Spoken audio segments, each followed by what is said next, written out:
Welcome to Launch Stories. We're all about connecting and educating entrepreneurs. Studio C at Cowork Chilliwack is located in the traditional and unceded territory of the Stalo people. We're thankful to be able to live, work, and create in this beautiful area. Thanks to our sponsors for helping us put these monthly events on, the Chilliwack Economic Partners, the Chilliwack Innovation Network, and the Chilliwack Chamber of Commerce. And thanks to our partners for organizing launch stories every month, Cowork Chilliwack, Currency Marketing, and Zynum Ventures. And they help get the pizza, get the guests, get this all going, and then you bring the most important part, the support. So I really appreciate you being here. So today we're talking AI, automation, managed service providers, and company culture with Wim Kerkhoff, the CEO of Culture Core Group, and the founder of Improving IT, Crafty Penguins and TopLeft. Please give a warm Launch Stories welcome to Wim. Come on out. Thanks so much for joining me. Oh, my pleasure. It's good to be back. Absolutely. So, Wim, you've got 4 different brands. Can you give me a 60-second or less version of what Culture Core Group does and what some of the other pieces of that are? Yep. So yeah, Culture Core Group, it's not a company. It's just representing these 3 companies. It was one company called Kerkhoff Technologies, and we split it into 3 because they're very different markets.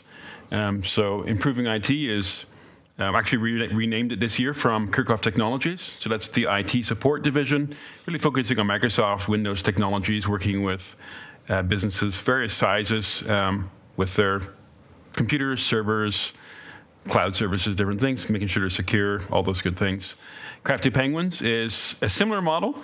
It's IT, but only for Linux servers. So it's very unique. For every one of us, there's maybe 1,000, 5,000 Windows IT companies, so very unique.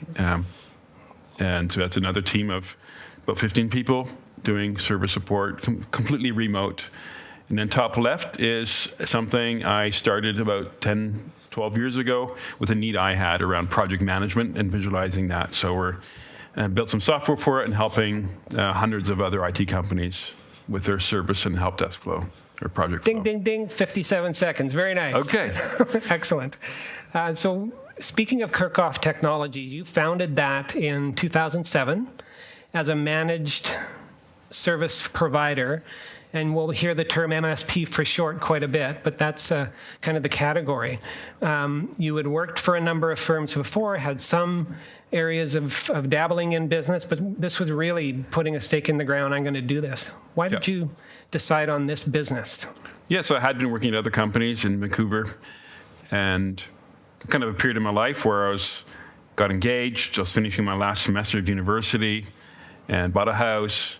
Didn't want to commute to Vancouver anymore, unless there was some money for it. But yeah, I tried to go back to where I was working, and they didn't want to give me more money. So I'm like, and it was toxic, there's this issue. So I'm like, it's a good time to start on my own. My wife was there to help with bookkeeping. So I put up my shingle, and within a month, I was busy full time with connections I had, family and friends, former colleagues, employers. So, how long were you a lone wolf? Were you pretty much about hired? 10 months. About 10 months? Yeah, it started in like February 2007. And actually, I wouldn't call it managed services. It wasn't proactive at all. It's just people needed help, and I helped them and did some projects. But we can get into definition. Managed services is really monthly services, and we say, we're going to take care of your IT, flat fee, be proactive, take care of your backups, take care of everything your business needs. Kind of the proactive maintenance model, right? We didn't actually do that until like 3-4 years later. But yeah, the first year in November, I hired Justin, who I'd worked with previously, done my CIS degree together at UFE, and then a year later, hired number 2. So we're 18 years in, coming up on 19, and somewhere along the way, you decided, I don't want to just grow one company, I want to grow 3 companies, and you split it into 3. Why did you do that? To realize it was muddy. So this is kind of realized that on the branding, I probably realized that over 10 years ago. So the Crafty Penguins name, actually, I thought up like 10, 11 years ago. Didn't use it right away. just registered the domain. And then it kind of grew on us and started using it. But the Linux is a very different market. It's different skill set. As far as what we use, the technology is very different, and the market, the type of client is very different. And once we started using it as a brand, it was still the same people doing it. But once we split up the website and had a logo, we got more leads. Like the website worked better, and we're unique that way. So, and then same with the software. It was just off the side of my desk for quite a few years. So I looked at the video or what we did 6 years ago, and it wasn't called TopLeft. It was called CW Kanban, just something we started up. Always off the side of my desk. It's just part-time, and now it's grown. It's its own full company with like 7 people full-time. And so when did you decide, okay, this really needs to be split from a legal standpoint to having its own financials? That's all come within the last 2 years. So we started right? with the branding, and then we split the teams so that each company has its own business plan, its own vision, its own leadership team. That was more like the last 5-6 years we've been doing that. Because once we split the business plan, that gave us a lot of traction. And we follow. Actually, I think we got a picture later of the traction process, and it gets into that, your vision, and then your traction. Like, what are your quarterly rocks, your annual goals? And when we had it all together, it was just murky, and we didn't have good goals, and weren't really getting it. We're just like plateaued. What changed once you really had the ability to look at the financials for each individual entity? Clarity, obviously, on the real expenses for each business unit, the real revenue, where's it coming in, what's the model, and realizing each company needs to stand on its own. That was a big one. Did you learn that any of the 3 divisions were sucking big time, and others really going strong, or were they all pretty much profitable? They're all different. Yeah. And even today, it's kind of the same, right? Sucking big time is not an official financial term per se, but it's like TopLeft. Like, we're not profitable, but if we actually didn't invest into it in terms of development and marketing, well, it would be profitable with the clients we have, right? But I'd say more it's investment into growth. Got it. And for MSP owners watching, when do you know the timing is right to potentially split off something that has got some momentum and isn't making sense anymore? Like, a company should be pretty focused. So if you do the business planning and you're doing 2 very different things, it's time to split it. Unless it really fits. If there are different products in a company, that's okay, right? But if it's so different and you can put somebody in charge of each one, that's what it's also enabled me to do is. Right. So I realized, because actually I had a president for a while who was president of all 3 companies, but he couldn't do it, I couldn't do it, and he couldn't do it. So once we had a single point, 1 person in each company, that really helped a lot as well. So each company has its own CEO/president. So there's a bunch of things going on. Obviously, financials is just, I would say, a small part of it, but the leadership team really, that structure really makes a difference. And are there some things that are shared? For instance, HR, accounting? Yeah, right now we're sharing HR and finance. Yeah. Not much else is shared anymore. They're kind of drifting apart, which kind of surprised me compared to what I would have put on a vision 5 years ago. I thought we could share sales and marketing and everything, but I learned we can't share the sales because the person can never be successful selling for 2 companies. Right. How do you split your time? And so once we dedicated sales, that was good. Marketing, I tried to share. I thought, hey, let's get a marketing team that doesn't roll companies, and 1 person couldn't do it all, and 1 person per company can barely do it. So once we split that's Got it. Unlocks a lot of things. Well, let's dig a little bit into each of them. You recently rebranded. You mentioned that, and I think it's intentionally double meaning. You've got improving IT or improving it. What are people gravitating to? I can see. I don't know. Isabel is kind of smiling. Is it confusing in the marketplace, or is it working? It's intentional, right? That confusion. But it's one of our core values, and our vision is better today than yesterday is one of our core values, and just our just cause is unlocking potential. So it just really goes with that. We love improving what we're doing, helping our clients improve their business, their technology. And I guess removing your name from it is also strategic, that was a big one. Right? Just to be, and I imagine there are so many Kerkhoff blank incorporated. There's a lot. Kerkhoff construction, development, engineering, excavating. There's a lot, and that's been, and really, family name's got a good reputation, I would say. But it hasn't helped us at all in terms of getting clients or whatever. Because you do networking at a place like this, and they're like, oh, yeah, I remember your dad in 1980s, and it doesn't help us. So that was one. And then really, I'm not in the day-to-day anymore on those, on improving IT. Got it. Teams running it. So it's really not about me. It's about and so them. You touched on it, but it's IT support and services in specifically Chilliwack, Abbotsford, Fraser Valley, and the entire Lower Mainland primarily. And we have clients in Ontario and the States as well. We've got a major client in Chicago, for example. Got a few in the U.S. So it's a mix. We've got some that are local. I imagine that's partly because of the business model, right? Because your technicians will be going into a business in some cases and dealing with if they have internal servers, et cetera, like they're on site, right? So there's some on site. It's actually very little compared to most MSPs. We spend maybe the equivalent of one full-time equivalent on site altogether, but it's split across 3 or 4 people. Got it. And that's out of improving IT from a team of like 10 people. So that's very little. And so you've largely stepped back and you've hired a president or a CEO. Yep. Was that difficult for you? How did you find that, like kind of letting go and not having your fingers in it? Did it come natural? Not always natural, but I realized we could go quicker and further and faster. And there's things I wasn't doing because I was in 3 companies. So you had these vacuums, and I realized I needed people focused on it. So there's no problem to let go, and I'm just grateful to these teams and these individuals for stepping up, really.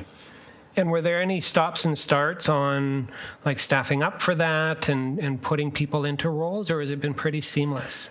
Well, I started putting people into roles over 10 years ago, probably more 14 years ago, and there's been some false starts where we've put it like my first manager in place and did a lot of good things, but there's some things that weren't going well and some conflicts, so I had to stop that, right?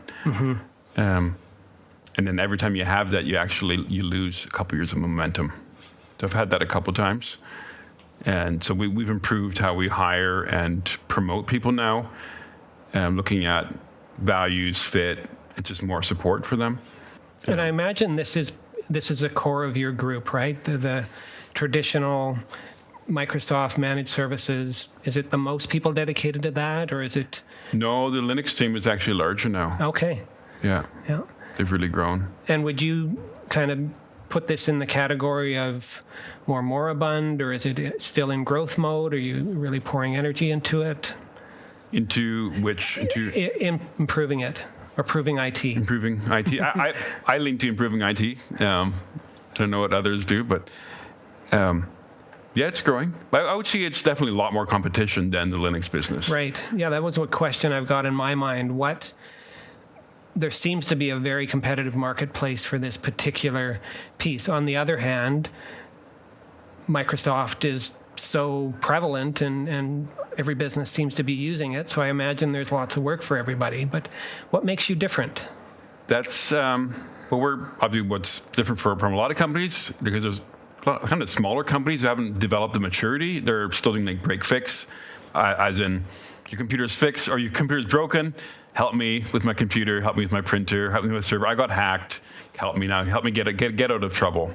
So we've got that very proactive model of putting measures in place, technology, process, people, to prevent that. So not just because backups is not enough today. You need to be thinking about business continuity, and it's not when something happens. It's not if something happens, but when. When we get hacked, when does something die? We need to recover, and let's not only have the data we could recover in a week, but how do we do that without interrupting the business? So things we've taken care of there, and there's other companies doing that too. But we've got the team, the process. It's very mature, solid process. That's good. The one part of what we do, and the other one is improving not just the IT for the client, but also their efficiency. So getting into things like modern work and SharePoint, Microsoft Teams, to make them more efficient. So that's the other growing part of what we're doing. We'll spend a little bit more time on the other two and then dive into more overarching things. But next up is Crafty Penguins. And I think we maybe skipped over it, but what is the significance of the penguin? Penguin is the mascot, the icon, the avatar for the Linux operating system. Got it. Just something that the creator, Linus Torvalds, came up with when he first launched Linux, which is 30 years ago, something like that. So, And the difference between it and Windows is it's an open source operating system with multiple flavors, right? Yeah, there's hundreds of flavors of it. And actually, any Android phone is actually running a Linux operating system under the hood. Yeah, so Android is one of those flavors, correct? Yeah. Essentially? Yeah. And yeah, so it's interesting. So while improving IT is mostly local, you've managed to, just through that specialization, and I imagine part of it is the name and the branding and just being, oh, wow, there's actually a managed service provider for Linux. And so what does that conversation look like? Like, what does the pipeline look like to get people phoning or coming for a demo and so forth?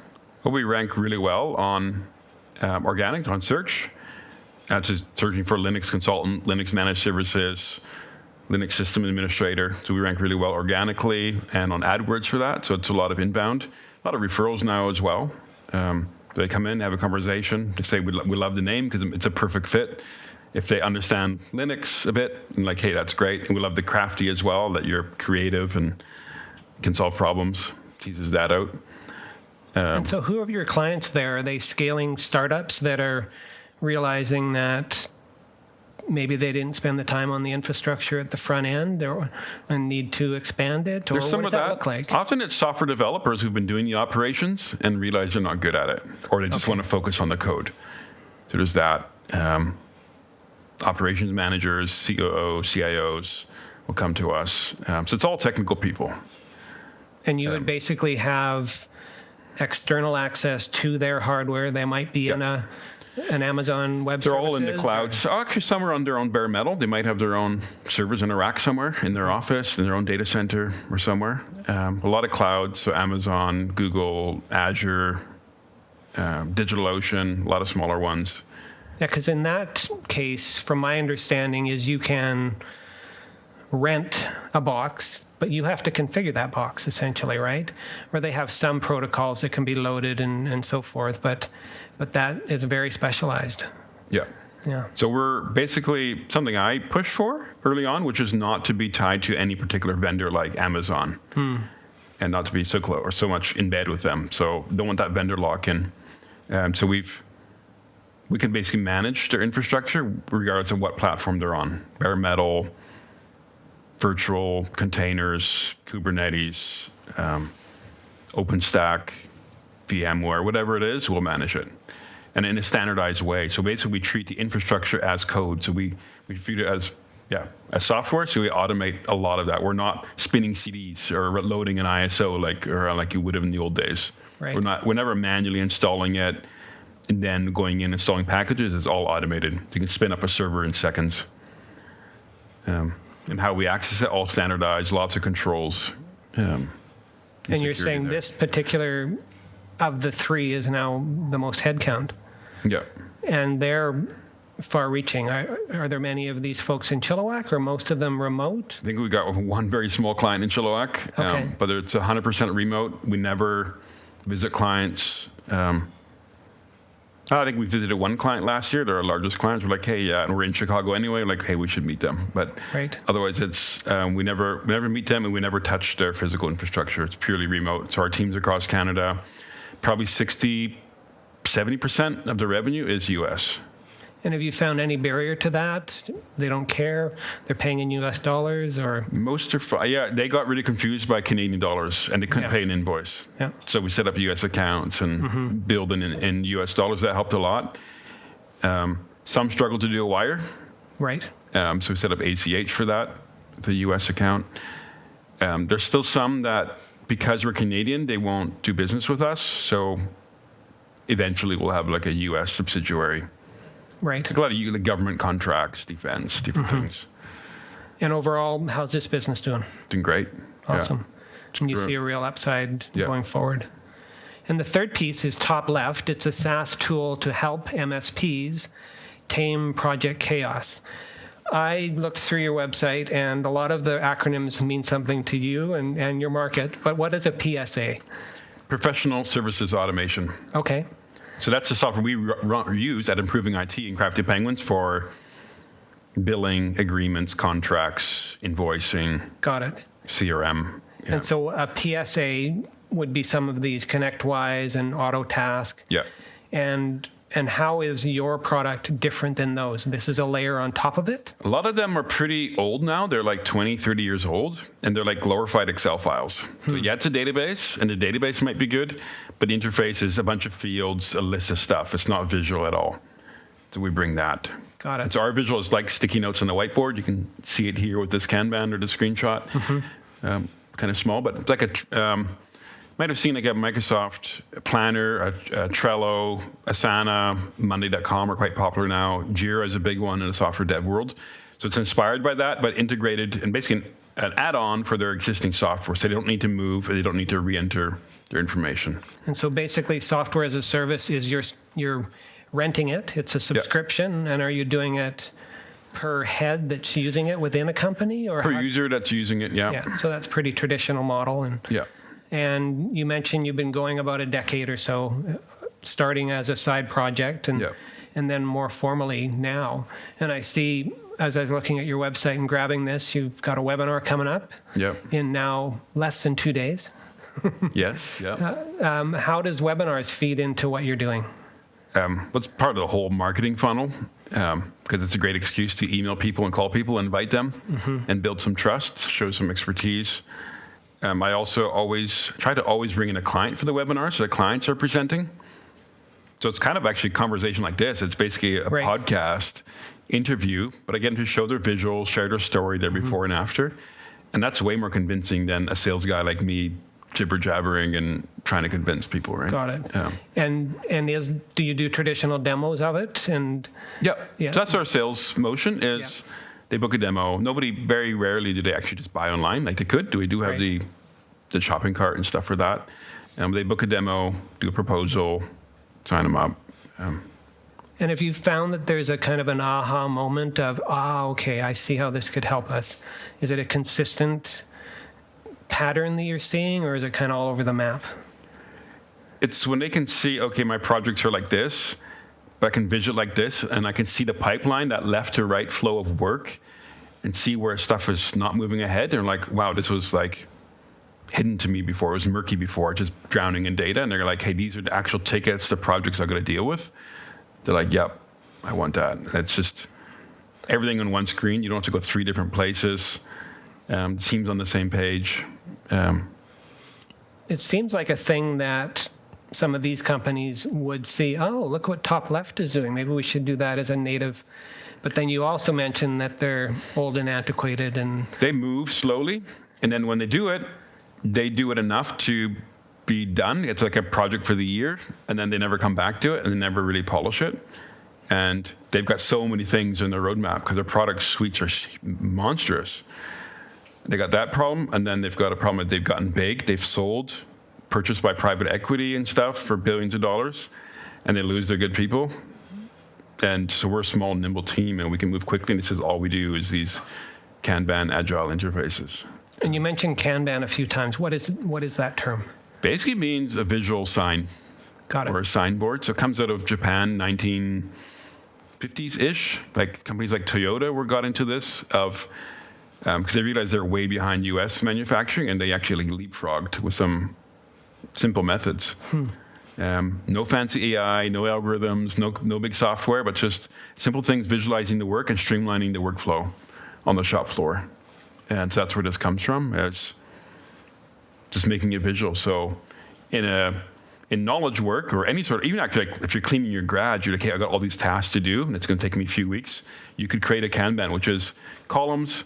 You can say I have my backlog of to do, and what I'm doing now is another column, and then when I'm done. You just put a sticky note in each column with the different tasks, like whatever the first one is and the second one. You put them in there, you prioritize it, so you can grab the top sticky note, move it over to doing, and then when you're done, you move it to done. And your software talks to the underlying application, and if you drag this sticky note, it puts it in the right category. Got it. When people see that, they're like, wow, that saves me like that simple drag and drop with my mouse. it saves me like minutes of like finding it and updating the ticket in ConnectWise or whatever So program. if you get somebody into your demo pipeline, what's your kill rate? Is it 1 out of 10 will actually go forward, or once they get there, are they pretty convinced and will become a client? I'm about 20% right now, which I'm really trying to get up to like 40. So working through that so I'm getting sales coaching and different things to improve that. And are you doing the demos? Right now I am, yeah. So I've had salespeople, but I realized we weren't growing enough and closing enough. So I'm like, I got to get in here. Right. And so this is really the problem you're trying to solve. This is one of the core areas I'm personally working on is the sales pipeline and closing them at higher dollar value and more of them. Okay, so that's a lay of the land. Those are the overarching group and then the 3 entities. And you've grown to somewhere between 40 and 50 full-time employees and contractors. Yeah, I think we're 41 full-time now. Nice. So culture is a big word that is a key to what you're doing. Yeah. And you mentioned it already, but tell me about Traction. What is this? Yeah. So Traction it's called a EOS, Entrepreneur Operating System. So we talked about computers have an operating system. You got Mac OS, you got Microsoft Windows, you've got Linux. There's other ones, there's BSD. But every business needs one as well. If you don't have one, it's just chaos. So this one, there's other ones like Rockefeller Habits. Like the book is like 3 times more dense. It's very complicated. A lot of stuff in there, which is really, if you're like $10 million, $20 million revenue, it might be more interesting. But Traction works for a wide variety of businesses, like from 5-person to hundreds or thousands of employees. So it's an easier read, easier to implement. So I've mostly self-implemented it. I did have a coach to help with it. But it covers the main components of your people, process, data, vision, the culture, and then there's a 6th one I forget. It's just your rhythms of when you do different meetings, daily, weekly, quarterly, annual meetings. And it's something you can do yourself, or there are consultants that can help you with it. And it sounds like you've primarily been doing it yourself. And how long have you been using this as an operating system? Probably, I first got into it probably 13 years ago. Wow, cool. And then, I've been up and down. Like sometimes you do it and it did fall off. Because at one point we had to downsize the company about 12 years ago. And then it's like, okay, it's me and 5 people and just I don't need all this stuff, right? Right. I knew what I had to do. But then we did hire an implementer after that to re-implement as we grew. So it's been good, and now each company runs it separately. We do customize it for our needs as well, so it's not exactly by the book. There's some things that are not wrong in the book that are missing. So I could talk for hours about that stuff. But well, one of the pieces you've mentioned is core values. Yeah. And I'll be the devil's advocate and say, why bother? Like, why do you need these? Do you want to have fun coming to work? Or do you want to be up all night stressing about different challenges with employees or clients? And I think it just makes it so much more enjoyable and productive and profitable to have this figured out. And so you've really honed this in. You've made it your own. You were kind enough to send your one sheet, and you call it the infinite game. And one of them is our just cause is to unlock potential. What does that mean? So, the infinite game, actually, that comes from Simon Sinek. And if you know him, he has a book called Start With Why, very popular, which I highly recommend. And the other one, well, he's got a bunch. Another one is, I think it's just called the infinite game. Because the finite game is like short-term goals. But the infinite game is like what, for us, is a game to play over 100 years, 200 years, that the company keeps playing, which is taking care of clients, profitable, people enjoy working here, good things. And so you've got 4 main pieces. Let's talk about each of them. Better today than yesterday. What do you mean by that? It's pretty basic, but like what it says, right? Yeah. So we revamped these about 5 years ago, because before we had it, the previous version was a continuous improvement. But how do you, as an employee, how do you continuously improve? It's kind of vague. So nobody really memorized. Nobody really knew what the core values were, and like, how do we do this? So I did a lot of work on it and trying to make it more action oriented, because this can apply everywhere. It's like, how do we be better, even in one little way, than yesterday? And so you say we did it. Is it like your executive leadership team? Is it a group of 3 people or 10 people? I worked with the president I had at the time, who was kind of big on culture and people, and we worked through this together. Okay. It was good to bounce it off somebody else. Like, you can't really do it on your own. You got to do it as a leadership team. I think the visionary.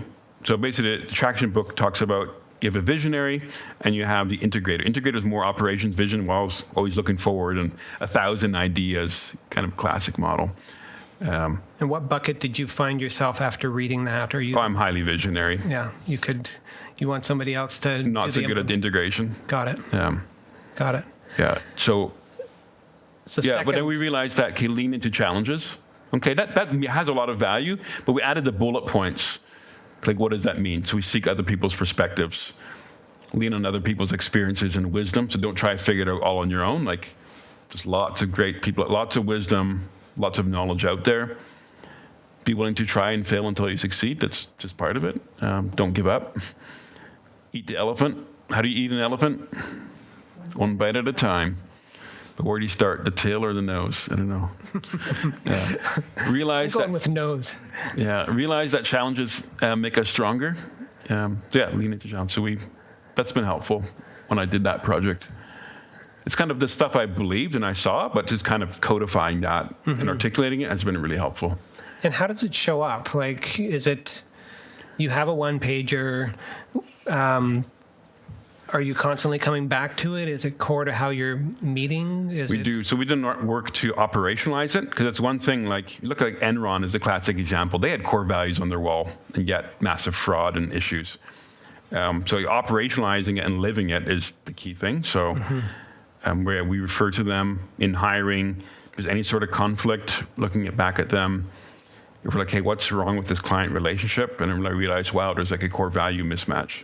Because they got their own values. And this is not like moral issues really necessarily. It's just they value different things and not valuing what we value. So sometimes we're like, hey, let's not hold on to this client. We're not going to fight to keep them. Or maybe we should fire them, right, based on values. But same for team members. The idea is to hire and fire on core values. So it's always a discussion in that. And then we're doing a lot of leadership training, team building stuff where we're doing exercises around it. So we do like these monthly mind melds or town halls. And we'll do these like interactive games online with them. Yeah. How are you using it? How did you practice it? How did it show up? And actually, we do like quarterly performance reviews, and that comes up in that discussion as well, right in the form. How are you exemplifying these values? And the manager can give feedback on like, hey, I think you need to improve on this one or that one. Like, you could build some trust by giving me a report or giving me some insights or feedback on things. So you mentioned hiring and firing, but can you give me an example of how the values saved you in some regard? It could be, without naming names, a particular person that it really helped you identify wasn't a fit, or even in a hiring that, you know what, maybe they're not the most technically proficient, but boy, I think they'd be a good fit. In the hiring, we do have a question, because I want to get at, are you better today than yesterday? How do you learn? How do you get into challenges? So one question I've asked for many years is, as I'm hiring for a technical role, is tell me about your lab at home. How are you learning about technology? And they're like, well, I'm just playing games every night. I don't do anything to learn. They're not even reading a book. They're not downloading software. They're nothing at home, not even an hour a day. I'm like, hey, that's like a red flag. Because they should be continuously learning. It shouldn't be like, hey, I know it all and it's good enough, or only learn on the job. For sure. So that's one. And have you found that it's been difficult to keep the culture consistent across the 3 companies? Or are there threads where it differs based on what they're doing? Or is it just, this is the core? Like, we still have the same core values. We haven't seen a need to differentiate those by company. But we do have each company has the liberty to say, okay, this is our interpretation of that core value, and this is what we look for. So in Crafty Penguins, they've adapted what I wrote on that a little bit more for theirs. And then on our websites, we'll reword those a bit to be reflect there. And I spotted your LinkedIn post, I think it was yesterday or the day before. And I'm curious, like you've got a Christmas party with close to 40 people on Zoom, and part of it was lamenting that, you know what, we probably won't do it in person anymore. And it got me thinking about how, has it been more difficult to really apply culture now that you've moved to a remote company? Or has it been kind of the lighthouse shining the way, right? I think it forced us to get more intentional about this, not leaving it to chance. If you look at just performance overall and meetings, and it's like, we got to have the rituals, the meetings, got to be in the calendar, got to have the agendas, do the training, more so than before. So I don't think being remote has held us back too much. And I was looking back at our interview in 2019, and you were busting at the seams. Yeah. You were off of Luckakuk. You could fit maybe 25 people in that office, and you were really trying to figure out, where am I going to put all these people? We're going to grow to 40 people. And so you were looking at, do we build a building? Do we expand in the building we're already in? And then poof, like so many companies, you were forced to move to remote based on COVID. Yeah, and a lot of these people, they were like, I don't want to work from home. I love working from an office. But once they were there for half a year, they're like, this is nice. I can walk my dog. I can take my kids to school and all that. So just lifestyle changed, right? People didn't want to come back. So that happened. But we also hired people across Canada. And if half your team is remote, then or hybrid, and you basically, all your meetings got to be online. You got to have an equal playing field, like hybrid meetings. Where I'd say where you have people in a boardroom, you got 4 people there and 4 people on Zoom. It's never a great experience. So it's 100% remote, and nobody came back. There was no reason to come in the office. Was there anything that did not work at all, moving to remote, of how you were working, and you had to adapt? Can you think of a process or thing that... I think there's some... like learning by osmosis, by just being around people and eavesdropping on conversations, that's a way we learn, and that's just completely eliminated. And how do you balance trust with accountability? And like, because if someone wanted to, they could really do little work, right? Have you had that, and how have you dealt with that? We had a couple instances where individuals were basically lying on their timesheet, said they were working, they said what they were doing, and we audited it, and they had not been logged in no service, or they were gone, or they were spotted. They put it, hey, I worked a whole day, but they were spotted going out for lunch or at the park or something. So, we had to terminate that because that's theft and lying, right? So, but those have been the exception. We just have a high level of trust, and that's been earned by people, and it's fine because we interact a lot with Teams and Slack and calendaring and tickets and email and stuff. So it's going to be obvious if they're not getting stuff done. And so you've mentioned Teams, Slack, Zoom. Are you allowed to use something that isn't Microsoft? Like, how does that work in the organization? Yeah, each company makes its own decisions on those tools. So Crafty Penguins has gone more Slack, and then improvingit is more Teams. They made that switch a couple of years ago because we're helping clients with Teams and Microsoft technologies, and we've got to be leading by example. Right. That makes sense. Yeah. On the notion of remote, did anything really surprise you? Did you think it would work going in, or did you think it was going to be temporary and we're going to come out of this? I guess initially, if you think back to, March 2020? I really hoped everyone would come back, right? I still worked in the office. I was the only person there for like 3 months, come in and unlock the building and whatever, right? I had hoped they would come back, but eventually I'm like, just had to get over that, and it's not what's going to happen. And so today you have approximately 1,000 square feet in an office building. And how many people work there? Some days there's 3. Some days there's 1, actually. Sometimes there's 5 at the most, 5 or 6 at the most on a busy day. And how often are you there? 4 days a week. So Monday I work from home. Okay. be around, have lunch with my wife, and whatever, be at home, a bit Nice. quieter, and then I'm there the rest of the week. How do you fight against meetings taking over? I know we have a client that is completely remote. They're about 45 people, and it seems like every one of them are on meetings 6 to 8 hours a day. It's a constant battle, and I've been pushing back on the meetings, but always addressing it. Is there value? Are we getting stuff done? Are we just repeating the topic? Can we meet less often? Instead of every week, can it be every other week? Instead of every 2 weeks, could it be once a month? Does it need to be 2 hours? Can it be 1 hour? Can it be half an hour? Can it be 15 minutes? And just asking ourselves, could this have been an email? That Right. filters out a lot. So there's that. And who actually needs to be in the meeting? Do I need to be in there? Or can you send me the transcript and an AI summary later? Got it. So there's you've that. been a pretty heavy adopter so far of AI and automation. Yeah. And back to that, your lab at home and experimenting and trying different things. What did you automate first in the business?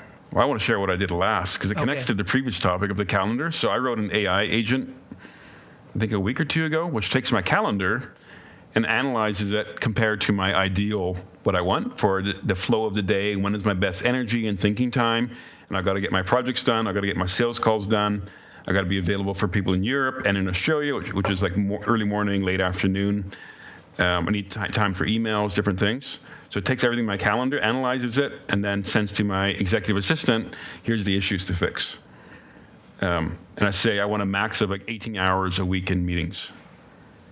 And in a given day, there shouldn't be more than like 4 or 5 hours of meetings.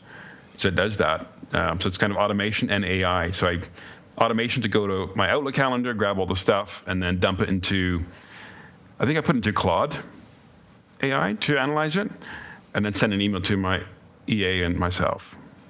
So I love that, and that's been helpful. So it's forced me to get clear with her on my needs and wants for it, so she can move stuff around, cancel meetings, code it properly, make sure they got agendas and titles. It gives her a whole to-do list to clean it up. And I had a chat with Wim last week on Zoom, just saying, hey, we could prepare for this, and somebody else joined the meeting first, which was Wim's AI assistant. And then as I was asking him questions, I was taking notes, and then I realized, can you just send me what your friend here is coming up with? And it was a really well-organized recap of our meandering conversation, which helped me actually put together the flow of this conversation. So that was cool. So how are you using AI for list building and research on the marketing side? So I've been working on a project to clean up my HubSpot database because like 10,000 companies, 40,000 contacts, and it's been just people have dumped stuff in there over the years. And then so I'm using AI to go to the website, well, scrape it, which is not AI, that's just automation, just download the homepage, the about page. But then I run that through AI to say, what's the probability that it's a target client, that it's an MSP? So rate it 1 to 100, here's positive indicators and here's negative indicators. And that's been like super useful because that's kind of pruned like 3,000 companies out. And I use like a low-cost model for that. You don't want to use a regular full-on GPT model. So use like it's called Nano. It's like super fast, super cheap. So that's helping.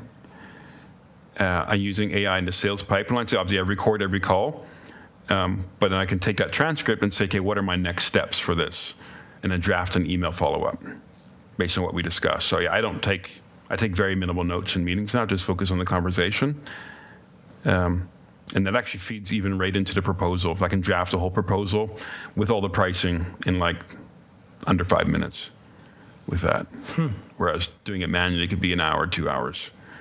So, because AI is awesome at text. And I find what's interesting, though, is you're not necessarily shrinking headcount. You're still looking for talent. You're building. Has folks on your various teams dived into AI and are using it? And what is that? What kind of wasted time things have been rejigged using AI?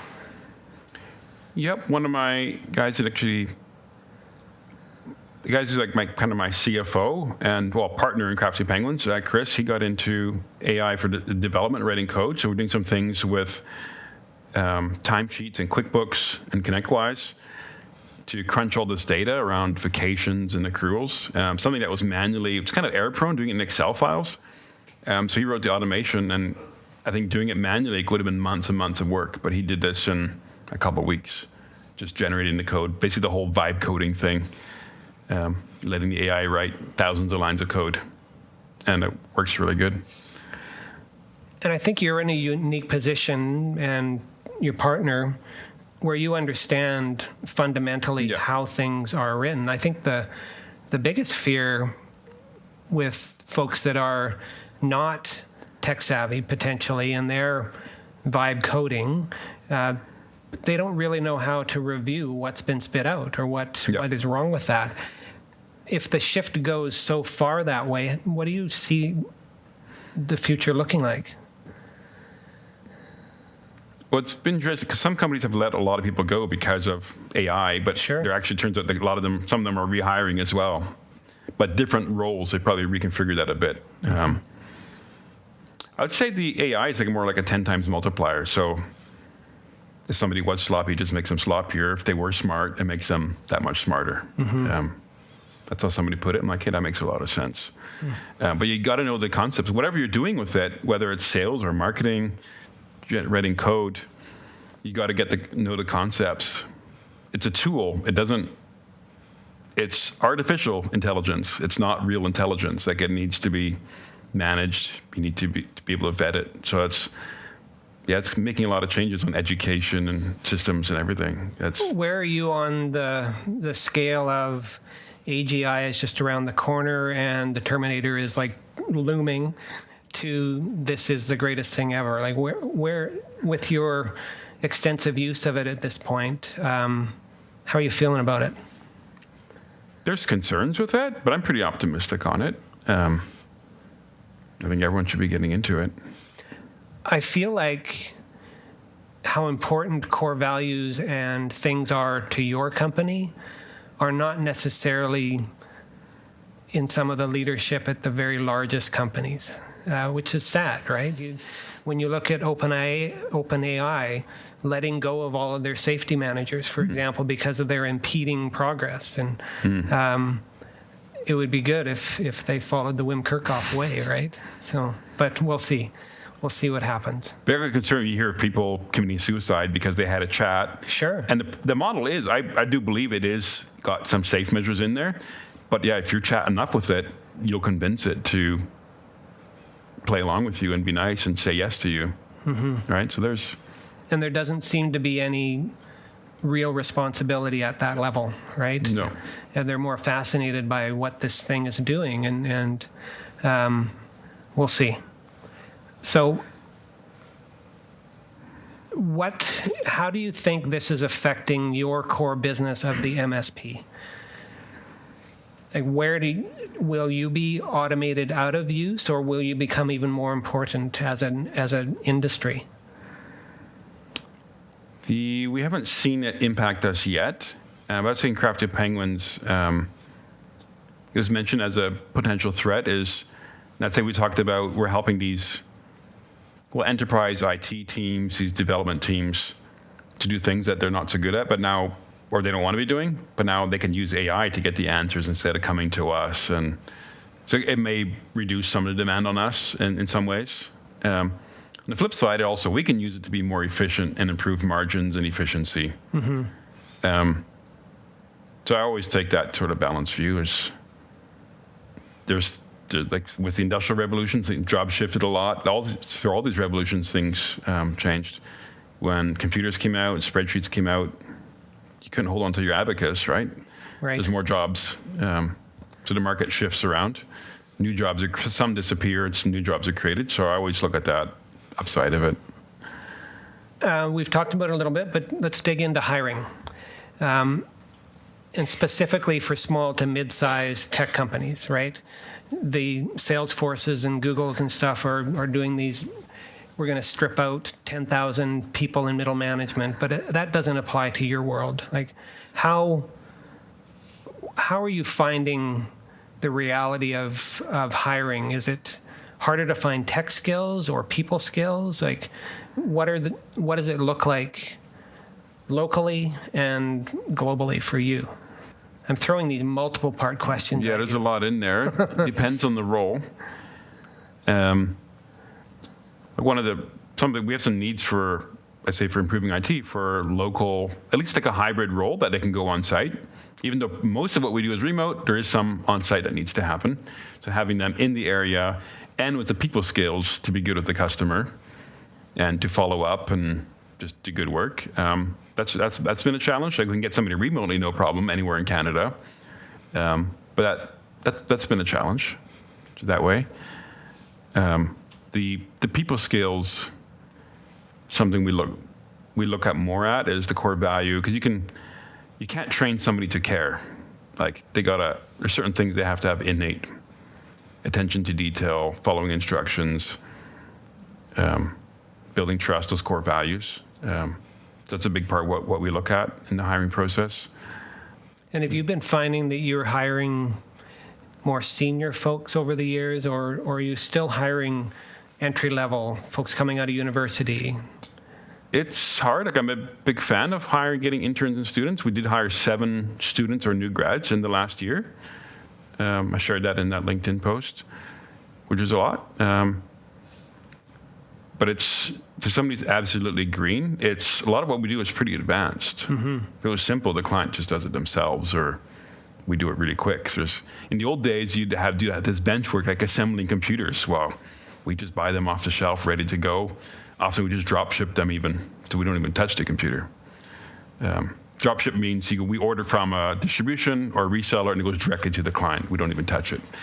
And then, we'd like to hire like 1 a year, junior, intern, co-op student, but it does take time to mentor them, to review their work and stuff. So we have to look at the load on the managers and the rest of the team for that. Mm-hmm.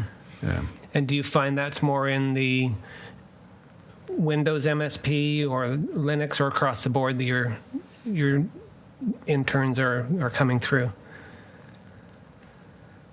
Kind of across the board. Yeah. Yeah. Just asking for a friend. Yeah. Yeah. Just the timing has to be right. And then we like to leverage the grants if we can. And there's a lot in Canada, especially for citizens and PRs, permanent residents. Mm-hmm. Whereas if they're on a student visa, it's hard to get those. We'd prefer a local citizen or permanent resident. Yeah. Because there's some programs that are $3 or $4 grand. Some are up to $30 grand with the IRAP program. So we'd like to take advantage of those. And you mentioned outsourcing for sales and decided, you know what, this needs to be done in-house. Is there a line where you'll say, because it sounds like you've got some contractors, but mostly employees, what's your preference? I've got, especially for TopLeft, I got contractors. Actually, we've cut back a lot. We had people in the Philippines, had 2 or 3 there, and we've cut that back. We got one in Pakistan, a developer there, working well. Got somebody in India who helps with some HubSpot development stuff. Don't have any local contractors. We haven't done too much of that. Our preference is hiring full-time if the work is there. Got it. So you got just a couple more sections. I can see we're pulling up on an hour, and I'll keep going for hours. I want to make sure that we've got time for some Q&A.